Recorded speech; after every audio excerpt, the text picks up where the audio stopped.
Good morning बच्चों।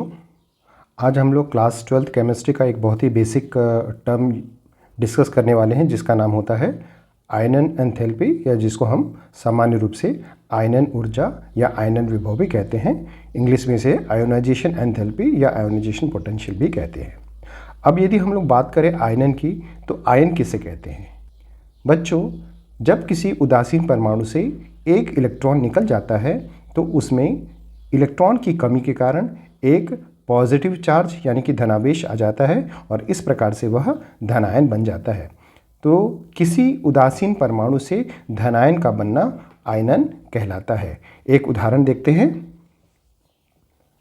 जैसे sodium एक परमाणु है, जब सोडियम से एक इलेक्ट्रॉन माइनस होता है या निकल जाता है तो यह सोडियम का धनायन पॉजिटिव आयन बन जाता है और इस प्रकार से सोडियम परमाणु का सोडियम के धनायन में परिवर्तित होना आयनन कहलाता है। और इस आयनन की प्रक्रिया के लिए किसी भी परमाणु से इलेक्ट्रॉन को हटाना पड़ता है और इसके लिए हमें ऊर्जा देने की आवश्यकता होती है। तो यही ऊर्जा जो है वह आयनन ऊर्जा होती है। इसकी परिभाषा देखते हैं। एक मोल विलगित गैसीय परमाणु से, एक मोल विलगित गैसीय परमाणु से उसके अंतिम कक्ष में जो उसका वैलेंस शेल होता है उसमें से एक मोल इलेक्ट्रॉन को अलग करने के लिए जो न्यूनतम आवश्यक ऊर्जा है उसे हम उसकी प्रथम आयनन ऊर्जा या फर्स्ट आयोनाइजेशन एंथैल्पी कहते हैं। यदि हम इसे एक एग्जाम्पल से समझना चाहें तो यदि मान लीजिए M जो है वह एक उदासीन परमाणु है जो कि गैसीय अवस्था में, जो गैसीय अवस्था में है। अब यदि हम इसे ऊर्जा देते हैं तो इसमें से एक इलेक्ट्रॉन बाहर निकल जाता है और इलेक्ट्रॉन की कमी के कारण इसमें एक पॉजिटिव आवेश आ जाता है। इस प्रकार से M का M+ में चेंज होना यह आयनन कहलाएगा और इसके लिए जो ऊर्जा हम यहाँ पर दे रहे हैं वह इसकी आयनन ऊर्जा या आयनन एंथैल्पी कहलाती है। चूँकि इसमें से एक इलेक्ट्रॉन हमने निकाला है, पहला इलेक्ट्रॉन निकाला है, तो इसके लिए इस एनर्जी को हम प्रथम आयनन ऊर्जा कहते हैं। ध्यान दीजिएगा, चूँकि इलेक्ट्रॉन को जब हम कोश से निकालते हैं तो इसके लिए हमें हमेशा ऊर्जा देनी पड़ती है और इस वजह से आयनन ऊर्जा जो है वह सदैव धनात्मक होती है। आयनन ऊर्जा सदैव जो है वह पॉजिटिव होती है, धनात्मक होती है। इस प्रकार से हम समझ सकते हैं कि आयनन ऊर्जा से संबंधित जो रिएक्शन है वह एक एंडोथर्मिक रिएक्शन होता है, अर्थात एंडोथर्मिक रिएक्शन अर्थात एक ऊष्माशोषी अभिक्रिया होती है क्योंकि हम इसमें ऊष्मा दे रहे हैं। आयनन एनर्जी का जो यूनिट है, जो इकाई है, वह सामान्य रूप से किलोजूल प्रति मोल या इसे इलेक्ट्रॉन वोल्ट प्रति मोल के यूनिट से हम मेज़र करते हैं, नापते हैं। अब यदि हम बात करें इलेक्ट्रॉनों के निकालने की, तो इलेक्ट्रॉन हम कितना निकाल रहे हैं उसके आधार पर आयनन ऊर्जा अलग अलग होती है। इसे हम क्रमबद्ध आयनन ऊर्जा या क्रमबद्ध आयनन एंथैल्पी कहते हैं। एक एग्जाम्पल से समझें कि यदि M जो है वह एक परमाणु है और यदि हम इसे एक ऊर्जा देते हैं जिसको कि हम डेल्टा IH1 कह रहे हैं और इसमें से एक इलेक्ट्रॉन निकलता है और इलेक्ट्रॉन के निकलने की वजह से यह जो है वह पॉजिटिव आयन में चेंज हो जाता है, धनायन में चेंज हो जाता है। तो इस प्रकार से जो हमने डेल्टा IH1 दिया यह इसके लिए प्रथम आयनन ऊर्जा कहलाएगी।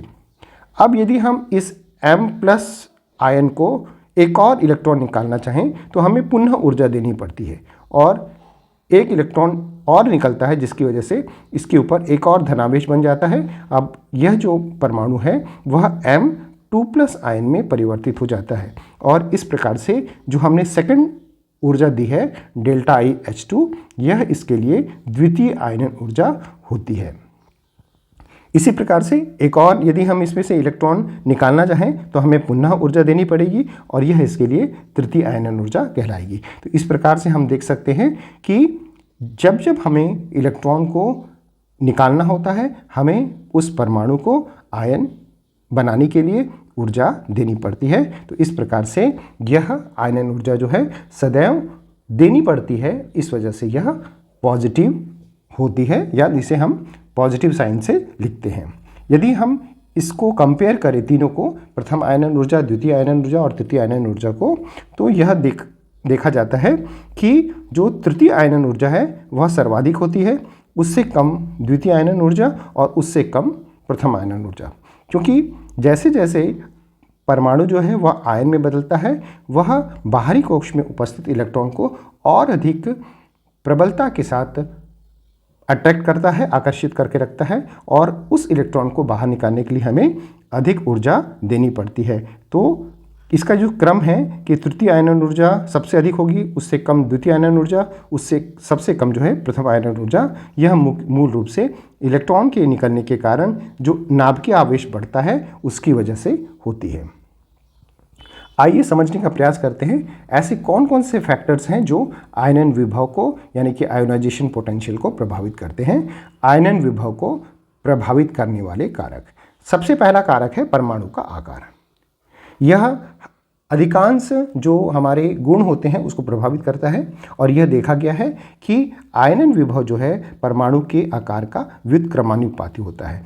अर्थात यदि परमाणु जो है छोटा होगा, यदि एटम का जो साइज है वह एटम का जो साइज है अगर वह छोटा होता है तो डेल्टा IH जो है वह अधिक होता है, और यदि एटम का साइज बड़ा होता है तो डेल्टा H जो है वह कम होता है। इसका मुख्य कारण ये है कि जैसे जैसे हम परमाणु का साइज बढ़ाते हैं तो जो बाहरी कोश है, जैसे मान लीजिए यह नाभिक है और अगर एटम का साइज कम है और बाहरी कोश में उपस्थित इलेक्ट्रॉन की दूरी जो है नाभिक से कम है, तो यह बहुत क्लोजली उससे बंधा हुआ रहता है और इसको निकालने में हमें ज़्यादा एनर्जी खर्च करनी पड़ती है।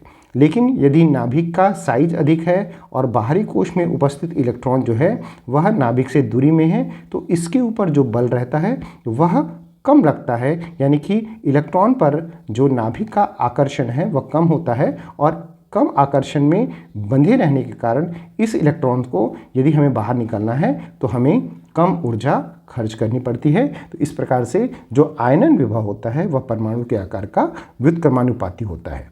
दूसरा फैक्टर जो आयनन विभव को प्रभावित करता है वह है नाभिकीय आवेश, जिसको कि हम न्यूक्लियर चार्ज भी कहते हैं। और यह देखा गया है कि जो नाभिकीय आवेश होता है वह आयनन विभव का समानुपाती होता है। अर्थात जैसे जैसे हम नाभिकीय आवेश को बढ़ाते हैं वैसे वैसे आयनन विभव बढ़ता है, और इसका कारण ये है कि जैसे जैसे नाभिकीय आवेश बढ़ता है वैसे वैसे इलेक्ट्रॉन जो है जो बाहरी कोश में उपस्थित होता है वह नाभिक के और पास आता है और प्रबलता के साथ जुड़ा रहता है। ऐसी स्थिति में उस इलेक्ट्रॉन को बाहर निकालने के लिए हमें अधिक ऊर्जा देनी पड़ती है। तो इस प्रकार से आयनन विभव जो है वह नाभिकीय आवेश का समानुपाती होता है। अतः यदि हम देखें कि आवर्त में जब हम लेफ्ट से राइट जाते हैं तो नाभिकीय आवेश में वृद्धि होती है, और इस वजह से आयनन विभव का मान भी अधिक होता है। क्योंकि जैसे मान लीजिए यदि हम थर्ड आवर्त की बात करें, जैसे Na+ है, सेकंड जो होता है हमारा मैग्नीशियम 2+ होता है, और उसके बाद एल्यूमिनियम 3+ होता है। तो इस प्रकार से यदि हम बाएं से दाएं जा रहे हैं तो हम देखते हैं कि इनका जो नाभिकीय आवेश है, पॉजिटिव चार्ज जो है वह बढ़ रहा है। अर्थात जो सोडियम का इलेक्ट्रॉन है उसको निकालने में एल्यूमिनियम के इलेक्ट्रॉन की तुलना में हमें कम एनर्जी खर्च करनी पड़ेगी, क्योंकि एल्यूमिनियम जो जिसके ऊपर 3 पॉजिटिव आवेश है वह इलेक्ट्रॉन को ज़्यादा टाइटली अट्रैक्ट करके रखेगा। एक और फैक्टर जो होता है जो आयनन विभव को प्रभावित करता है वह है परिरक्षण प्रभाव, यानी कि शील्डिंग इफेक्ट। जो पेनल्टीमेट ऑर्बिट होता है, पेनल्टीमेट ऑर्बिट का मतलब होता है जो हमारा वैलेंस शेल होता है। जैसे मान लीजिए यह एक नाभिक है और सबसे बाहरी कोश में यह इलेक्ट्रॉन है, इसके अंदर का जो ऑर्बिट है इसे हम पेनल्टीमेट ऑर्बिट करते हैं। Penultimate orbit. अब ये जो पेनल्टीमेट ऑर्बिट है इसमें जितने भी इलेक्ट्रॉन होते हैं वह नाभिक के लिए आवरण का, एक प्रकार से प्रोटेक्शन का कार्य करते हैं। अतः ये जो बाहरी इलेक्ट्रॉन है जिसको कि हम वैलेंस इलेक्ट्रॉन कहते हैं, वह नाभिक से उतनी तीव्रता के साथ नहीं जुड़ पाता, उतनी प्रबलता के साथ नहीं जुड़ पाता, और इस वजह से आयनन विभव का मान जो है वह कम होता है। अर्थात यदि पेनल्टीमेट ऑर्बिट में उपस्थित इलेक्ट्रॉन नाभिक के ऊपर शील्ड कर रहे हैं, परिरक्षण कर रहे हैं, तो बाहरी कोश में उपस्थित इलेक्ट्रॉन को निकालना आसान होगा और इसके लिए हमें कम एनर्जी खर्च करनी होगी। एक और फैक्टर जो होता है वह है इलेक्ट्रॉनों की भेदन क्षमता, यानी कि पेनिट्रेशन पावर। अब ये जो ऑर्बिट हैं SPDF जो उपकोश हम कहते हैं, इनमें उपस्थित इलेक्ट्रॉन जो कि ऋण आवेशित मेघ, यानी कि इलेक्ट्रॉन जो मेघ होता है या इलेक्ट्रॉन क्लाउड होता है, इलेक्ट्रॉन क्लाउड वह नेगेटिवली चार्ज्ड है, उसका निर्माण करते हैं। और ये जो इलेक्ट्रॉन क्लाउड है वह नाभिक के चारों ओर समान रूप से वितरित नहीं होता, अर्थात उसका जो डिस्ट्रीब्यूशन है, उसका जो वितरण है वह बराबर नहीं होता। किसी एक कक्ष में यह जो ऑर्बिटल है वह अन्य भीतरी कक्ष के ऑर्बिटल को भेदते हैं या पेनिट्रेट करते हैं। तो ऑर्बिटल में जो भेदन का क्षमता है या पेनिट्रेशन का जो ऑर्डर है वो हम देखते हैं कि जो S ऑर्बिट में है वह सबसे ज़्यादा पेनिट्रेशन करता है, उसके बाद P करता है, उसके बाद D और उसके बाद F। अर्थात यदि कोई इलेक्ट्रॉन S ऑर्बिटल से निकाला जा रहा है तो उसकी आयनन ऊर्जा सबसे अधिक होगी, जबकि F ऑर्बिटल में उपस्थित इलेक्ट्रॉन को निकालने में हमें कम एनर्जी खर्च करनी पड़ती है। तो इलेक्ट्रॉनों की जो भेदन क्षमता है या पेनिट्रेशन पावर है वह भी आयनन ऊर्जा को प्रभावित करता है। अगला जो फैक्टर जो आयनन ऊर्जा को प्रभावित करता है वह है इलेक्ट्रॉनिक विन्यास, जिसको कि हम इलेक्ट्रॉनिक कॉन्फ़िगरेशन भी कहते हैं। और यह देखा गया है कि जो अर्धपूरित कक्षक होते हैं और जो पूर्ण पूरित कक्षक होते हैं, अर्थात ऐसे कक्षक जिसमें इलेक्ट्रॉन जो है वह एक एक भरते, जैसे मान लीजिए P ऑर्बिटल है और यदि इसमें एक एक इलेक्ट्रॉन भरा है तो ये कंप्लीटली हाफ फिल्ड ऑर्बिटल कहलाएगा। और यदि इसमें इलेक्ट्रॉन सभी में दो दो इलेक्ट्रॉन भरे हैं तो यह पूर्ण पूरित यानी कि कंप्लीटली फील्ड ऑर्बिटल कहलाएगा। ये जो हाफ फील्ड और पूर्ण पूरित यानी कि कंप्लीटली फील्ड ऑर्बिटल होते हैं यह स्थायी होते हैं, और चूंकि ये स्थायी होते हैं ये अपने आप को बना के रखना चाहते हैं, अतः इनमें से इलेक्ट्रॉन को निकालना बड़ा मुश्किल होता है। और यदि हम इनमें से इलेक्ट्रॉन को निकालना चाहें तो हमें काफ़ी ज़्यादा एनर्जी देने की ज़रूरत पड़ती है और इस वजह से इनकी आयनन ऊर्जा काफ़ी अधिक होती है। एक एग्जांपल लेके चलते हैं, जो नोबल गैस हैं, नोबल गैस अर्थात जो ग्रुप 18 के एटम्स हैं उनमें पूर्ण पूरित कक्षक होता है और सभी इलेक्ट्रॉन जो है उसमें भरे हुए रहते हैं, जिसकी वजह से ये स्थायी नेचर का होता है और इनको इलेक्ट्रॉन निकालना इनमें से बहुत मुश्किल होता है। इस वजह से जो नोबल गैस हैं उनका आयनन विभव काफ़ी अधिक होता है। एक और एग्जांपल लेके चलते हैं, जैसे बेरिलियम। बेरिलियम में 4 इलेक्ट्रॉन हैं, इसमें 1s2 2s2 इसका इलेक्ट्रॉनिक कॉन्फ़िगरेशन है। इसके जो s ऑर्बिटल है वो पूरी तरह से भरे हैं और इस वजह से ये स्टेबल है। अब चूंकि ये स्टेबल है इसमें से इलेक्ट्रॉन निकालना मुश्किल होगा और इस वजह से इसकी आयनाइजेशन एनर्जी जो है वह अधिक होगी। इसी प्रकार से यदि हम नाइट्रोजन की बात करें जिसमें 7 इलेक्ट्रॉन हैं, इसके बाहरी कोश में 2s2 2p3 स्ट्रक्चर है। इसमें जो 2p3 स्ट्रक्चर है वह कम्प्लीटली हाफ फील्ड स्ट्रक्चर है और चूंकि यह हाफ फील्ड है पूरी तरह से, इसमें से भी इलेक्ट्रॉन को निकालना जो है वह मुश्किल होगा और इसके लिए डेल्टा H यानी कि इसका जो आयनाइजेशन पोटेंशियल है वह अधिक होगा।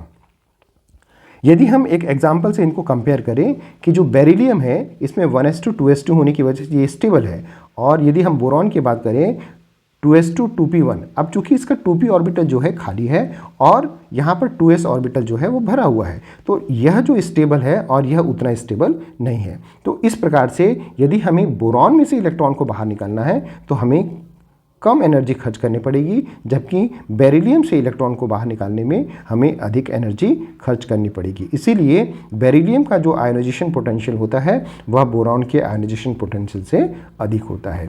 इसमें से काफ़ी प्रश्न एग्जाम में आते हैं। यह न केवल बोर्ड एग्जाम के लिए बल्कि जितने भी कॉम्पिटिटिव एग्जाम हैं उसके लिए काफ़ी इंपॉर्टेंट होता है। तो बच्चों, मुझे उम्मीद है आपको यह टॉपिक समझ में आया होगा। इसे अच्छे से रिवाइज कीजिए। Best of luck. Thank you.